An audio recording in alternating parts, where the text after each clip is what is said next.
જો તમારા બધાના મનમાં જ્યારે બી જેમને જેમને ઘસારો છે અને એમના બધાને ઓપરેશનની સલાહ આપી છે તો એ બધાના મનમાં એક ટેન્શન હોય કે આપણે ઓપરેશન પછી ક્યારે ચાલી શકીશું, બરાબર, ચાલવાની શરૂઆત ક્યારે થશે, કે આપણે ક્યારે છૂટા ચાલી શકીશું, ક્યારે લાકડી પકડીને ચાલવાનું થશે, કે ચાલવાનું હોય જ નહીં, ક્યારે સીડી ચડી શકીએ, આવા બધા મનમાં પ્રશ્નો હોય.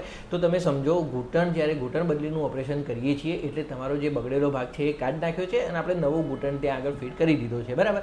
એના પછી ચાલવાનું જો તમારામાં હિંમત હોય, જો તમે સ્ટ્રોંગ છો, તો ઘણા લોકોને અમે 24 કલાકમાં જ એમને ઊભા કરીએ છીએ, ઘોડીના ટેકે થોડું થોડું ચલાવીએ છીએ, થોડું માપનું, તમને પ્રેક્ટિસ થાય એ પ્રમાણે તમને બેસાડીએ, ઊભા કરીએ, એ રીતે ચાલુ કરતા હોઈએ છીએ. અને બીજા અને ત્રીજા દિવસથી તમને થોડું થોડું એના ટેકે તમે વધારે ચાલી શકો એ રીતનો પ્રયત્ન કરતા હોઈએ છીએ.